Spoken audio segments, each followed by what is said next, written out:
সুলাইমান আলাইহিস সালামের সময় বিশ্বে এমন প্রযুক্তি ছিল, এই প্রযুক্তির ধার কাছেও কোনোদিনও এই বিশ্ব আর যেতে পারবে না।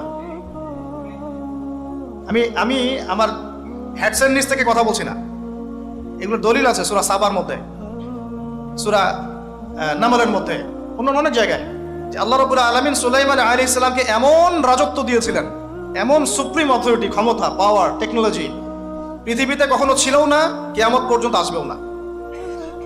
এখন পর্যন্ত কোনো টেকনোলজি আসে নাই যে আমি এই চেয়ারটাকে বলবো চলো আমাকে ঢাকায় নিয়ে নামাই দিবে, তাও আবার 1 সেকেন্ডের মধ্যে। কতটুকু সময়?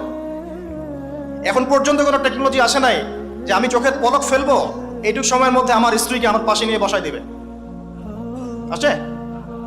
সুলাইমান আলাইহিস সালামের সময় এমন ছিল। সাগর থেকে মুক্তা, মণিমুক্তা আরোহণ করে এটা দিয়ে অট্টালিকা নির্মাণ করা হতো। তিনি জিন জাতিকে দিয়ে কাজ করাতে পারতেন।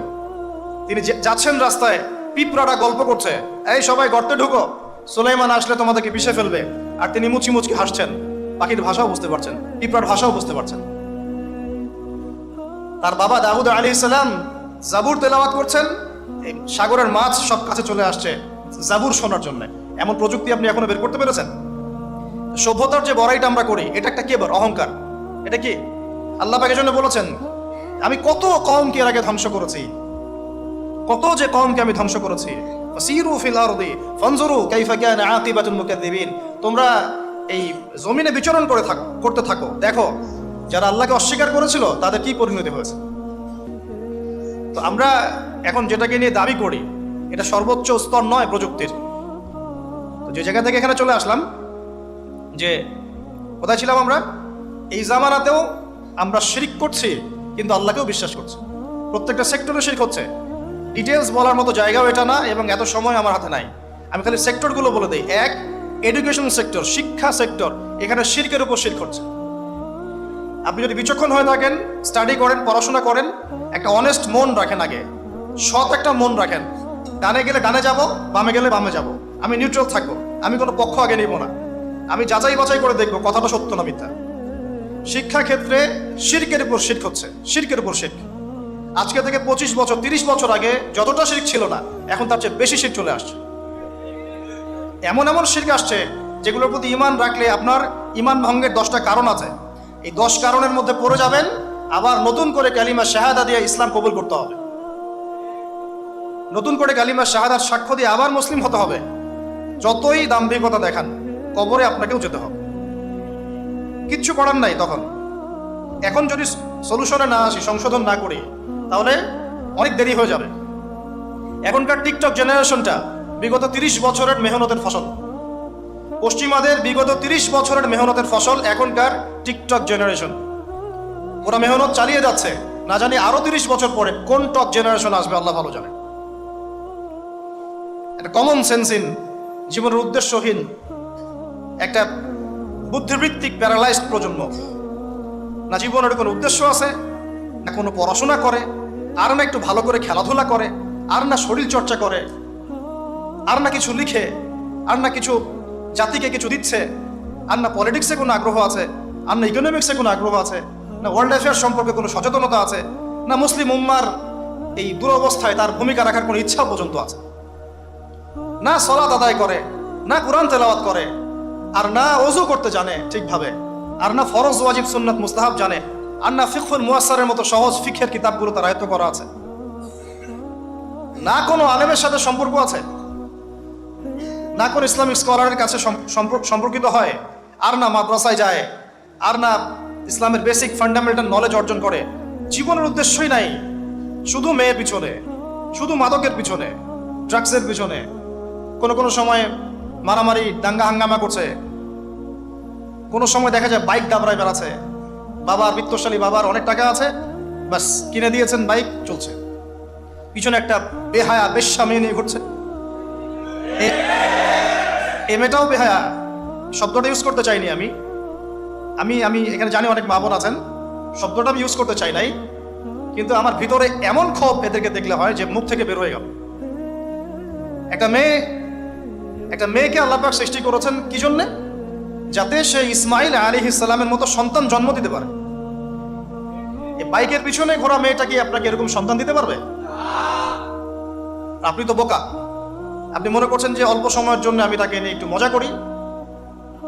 তখন দেখা যাবে আপনারও জীবনে এমন কোনো মেয়ে আল্লাহ পাক দিয়েছেন যে ওই রকম অন্য কারোর সাথে বাইকে ঘুরে আসছিল। তখন কিছু করার থাকবে না, কিছু করার থাকবে না। আমার টপিক আছে এইটা না। এই প্রজন্মটাকে গড়েছে পশ্চিমারা বিগত 30 বছরে। কত বছরে?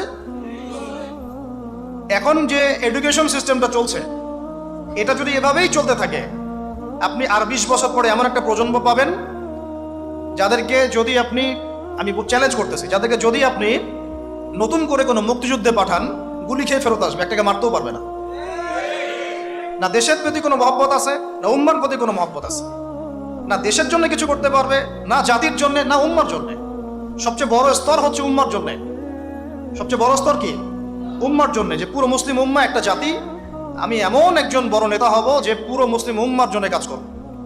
এই যে চেতনা, এই জাজবা, পরিশ্রম, অধ্যাবসায়, একটা ভিশন, একটা প্যারেন্টিং, একটা কনস্ট্রাকটিভ সিলেবাসে পড়াশোনা করা, তারবিয়াত, প্রশিক্ষণ, এই ধার কাছেও নাই জেনারেশন।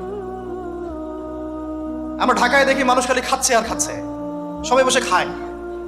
ফাস্টফুডের দোকান হাজার হাজার হাজার হাজার, সবাই মেয়ে ছেলে একসাথে বসে খায়, চটপটি, ফুচকা, বার্গার, পিৎজা, খাওয়াই যাবে এদের কাজ। রাস্তায় ফুটপাতে পাটি বিছায় বসে খাওয়া দাওয়া করতেছে, সবাই খাচ্ছে, গল্প গুজব করছে, গোল গোল হয়ে বসে বসে মোবাইলে কি কি জানে করতেছে, গোল হয়ে 10 জন বসে আছে একসাথে। যেই মুহূর্তে ধরেন যে মুসলিম উম্মার একটা অঞ্চলে একটা বোমার আঘাতে 500 জন শিশুকে হত্যা করা হয়, ওই মুহূর্তে বসে সে হাসাহাসি করতেছে। ওই মুহূর্তেও তার কোনো ফিকির নাই, নামাজের সেজদা একটু দোয়া করব, আমি আল্লাহর দিকে ফিরে আসি। ওগুলো অনেক দূরের কথা, বাদ দেন। শুধু এতটুকু ফিকির, আচ্ছা আমি দুনিয়াতে আছি কেন, আমি দুনিয়াতে এসেছি কেন? এক সময় তো আমি ছিলাম না, আবার এক সময় আমি থাকবো না। কেউ এসে চিরস্থায়ী হতে পারে নাই, তো আমরাও পারবো না। তো আল্লাহ পাক আমাদেরকে সৃষ্টিটা করলেন কেন? আমার কাছে আমার রব কি চান? আমি যদি না থাকতাম তাহলে আমার পরিবার চলতো কিনা, আমার সমাজটা চলতো কিনা, আমার শিক্ষা ব্যবস্থাটা চলতো কিনা, আমার দেশটা চলতো কিনা, এই বিশ্বের ঘূর্ণন চলতো কিনা, আর্নিক গতি চলতো কিনা, থেমে যেত? উত্তর না। আমি না থাকলে আর্নিক গতি থামতো না। আমি না থাকলে কি আমার পরিবার থেমে থাকতো না, আমার সমাজ থেমে থাকতো না, এই মসজিদ থেমে থাকতো না, এই রাজনীতি থেমে থাকতো না, অর্থনীতি থেমে থাকতো না, দেশও থেমে থাকতো না, উম্মাও থেমে থাকতো না। তাহলে আল্লাহ পাক আমাকে কেন সৃষ্টি করলেন? আমার কি রোল আছে এখানে, আমার কি ভূমিকা? এই এতটুকু চিন্তা করার মতো আমাদের জেনারেশন আমরা পাচ্ছি না। আপনারা ফোন বের করে ছবি তুলতেছেন, ভাবেন এগুলো নিয়ে। আমাকে দিয়ে কি করবেন? আমাদের তো কিছু করার নাই এই কথাগুলো বলা ছাড়া। এই কথাগুলো বলা বা সচেতনতা তৈরি করা ছাড়া আমাদের হাতে কিছুই করার নাই। Not at all, absolutely nothing, কিচ্ছু করার নাই। এইসব ফ্যান্টাসি দিয়ে লাভ নাই। আপনাদের মধ্য থেকে জেনারেশন তৈরি করতে হবে, আপনাদের মধ্য থেকে আলেম তৈরি করতে হবে, আপনাদের মধ্য থেকে কারি, হাফেজ, দাঈল আল্লাহ এবং উম্মার নেতৃত্ব প্রদানকারী জেনারেশন তৈরি করতে হবে। এইসব চেয়ারে বসে কয়জন? সারা বাংলাদেশে হয়তো 50 জন, 100 জন। এই 100টা মানুষ ইউনাইটেড না, তারাও বিক্ষিপ্ত। 16 কোটি মুসলিমের দেশ বলছেন, 16,000 দলে বিভক্ত। এর মধ্যে সবচেয়ে বিশুদ্ধ যেটাকে আমরা মনে করি, সেখানেও দেখবেন যে আরো 10টা-20টা দল হয়ে বসে আছে। এর বাইরে গিয়ে আবার যারা বললো না তারা বিশুদ্ধ নয়, আমরাই সবচেয়ে বিশুদ্ধ, ওদের মধ্যেও 10টা দল হয়ে গেল। না তারা ইউনাইটেড, না তারা মানে আমরা, না আমরা ইউনাইটেড, আর না আমাদের কোনো আমিরুল মুমিনিন আছে যিনি সবাইকে একটা জায়গায় নিয়ে দিনের কিছু খেদমত নেবেন, আসসালামু আলাইকুম থাকবে, শুনলাম মানলাম আনুগত্য করলাম, এমন থাকবে? নাই। না কোনো ইকোনমিক বেস, না কোনো স্বতন্ত্র মিডিয়া, না স্বতন্ত্র প্রযুক্তি, না কোনো স্বতন্ত্র মানে পলিটিক্যাল প্ল্যাটফর্ম, কিছু না। অনেকেই দৌড়াচ্ছেন পশ্চিমাদের তন্ত্রমন্ত্রের পিছনে, এইটাও নেক্সট স্রোতে ধোকা খাচ্ছেন। আমি আমার কথা স্পষ্ট করে বলে দিলাম, এটাও নেক্সট স্রোতে ধোকা খাচ্ছেন। এটা তাদের জন্য শোভা পায় যারা ধর্ম এবং রাজনীতি আলাদা করে চিন্তা করেন, যে ওইটা একটা জিনিস, এটা একটা জিনিস, সে তার মতো রাজনীতি করছে। এটা তাদের জন্য শোভা পায়। যাদের কাছে কোরআন আছে, যাদের কাছে হাদিস আছে, নবীর সুন্নাহ আছে, তারা যখন এই ড্রেনের মধ্যে নেমেছে, তখন ইসলামের খেদমতের জায়গায় ক্ষতিও বেশি হয়ে যাচ্ছে।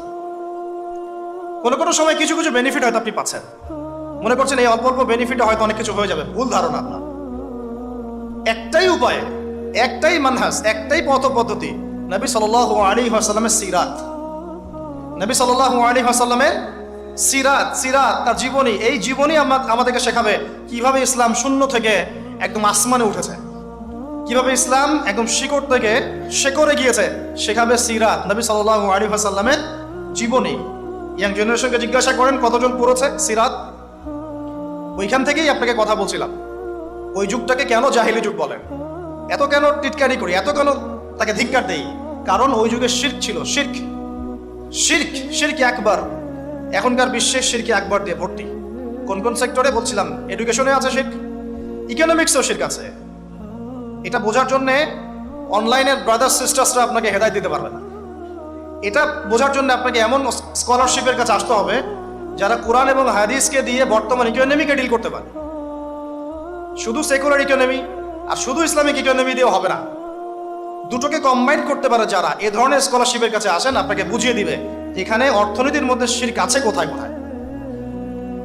কেউ কি আপনাদেরকে বুঝাতে সক্ষম হয়েছিল আজকে থেকে 10 বছর আগে যে আপনি যে পেপার মানি ইউজ করছেন এর মধ্যেও রিবা আছে, সুদ আছে? আমরা যে ইলেকট্রনিক মানিগুলো ইউজ করছি এর মধ্যেও রিবা আছে, সুদ আছে। রিবা মানে কি? রিবা সমান সমান নিজের মায়ের সাথে সেক্স করা। আর কোনো ভাষা আমার কাছে নাই। আমার কথাটা আপনার কলিজার ভিতর দিয়ে ঢুকে একদম মগজ দিয়ে বের হয়ে যাওয়া উচিত।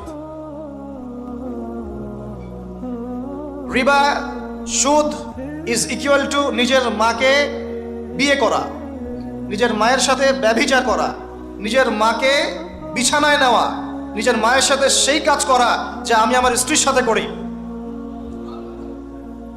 এটা আমার কথা না, এই কথাটা বলে গেছেন আপনার নবী। আমার নবী না বলে আপনারই নবী বললেন, আপনার নবী, আল্লাহর হাবিব, আল্লাহর সবচেয়ে পছন্দের বান্দা, যার জন্য আল্লাহ মাকামে মাহমুদ রেখেছেন, যার জন্য হাউসে কাউসার রাখা হয়েছে, যাকে আমাদেরকে দেখানো হবে, যিনি আমাদের জন্য সুপারিশ করবেন, কাল কিয়ামতের মাঠে। তিনি বলেছেন রিবার পাপের 70টা শাখা আছে। কতগুলা? তার সবচেয়ে নিচের শাখা হলো নিজের মায়ের সাথে জেনা করা। আউযু বিল্লাহি মিন যালিক। সর্বোচ্চ পাপ কি? তাহলে সূরা বাকারার 279 থেকে পড়া শুরু করে আল্লাহ পাক বলছেন সর্বোচ্চ স্তরটা কি? রিবার। 1, রিবা সমান সমান আল্লাহর সাথে যুদ্ধ করা। 2, রিবা সমান সমান তার রাসূলের সাথে যুদ্ধ করা। পুরো বিশ্ব এখন আল্লাহ এবং তার রাসূলের সাথে যুদ্ধ করছে। পুরো ওয়ার্ল্ডটাই, এখনকার এই ওয়ার্ল্ড, এখনকার এই যুগ, এই জেনারেশন। আইয়ামে জাহেলিয়াতের সুদটা ছিল শুধু মক্কায়, হয়তো একটু মদিনায়, হয়তো একটু আরবের জাজিরার মধ্যে, এতটুকু জায়গায়। এখন পুরা গ্লোবালাইজেশন হয়েছে এবং সবাই আমরা মাশাআল্লাহ নাউযুবিল্লাহ কোনো না কোনো ভাবে সুদ ভিত্তিক অর্থনীতির সাথে জড়িত আছে। ফেডারেল রিজার্ভ ব্যাংকের আন্ডারে, ওয়ার্ল্ড ব্যাংকের আন্ডারে, IMF এর আন্ডারে যত সেন্ট্রাল ব্যাংক আছে কেউ সুদ মুক্ত থাকতে পারবে না।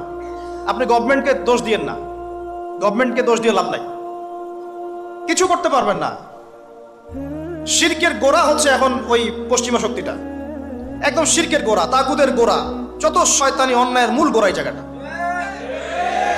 আর এরা এমনভাবে ইউনাইটেড হয়েছে, এবং ইউনাইটেড নেশনস তো ফর্ম করেছে 1945 এর পর থেকেই, এমনভাবে ইউনাইটেড হয়েছে, এদের স্বার্থটাই হচ্ছে পশ্চিমাদের জয় জয়কার যেন হয়, মুসলমানদের ম্যাসাকার যেন হয়। এটাই তাদের ভিশন ছিল। এই ভিশনে বিগত 100 বছর থেকে আমরা হাঁটছি আর কি। এটাই জায়নিস্টদের ভিশন ছিল। এরা কারা? এরা ইহুদি খ্রিস্টানদের মধ্যে একটা জাতি, একটা গ্রুপ, যারা এই ওয়ার্ল্ডটাকে রুল করতে চায়, শাসন করতে চায়। এখনো চোখে আঙ্গুল দিয়ে দেখাতে হবে যে তারা ওয়ার্ল্ডকে শাসন করছে।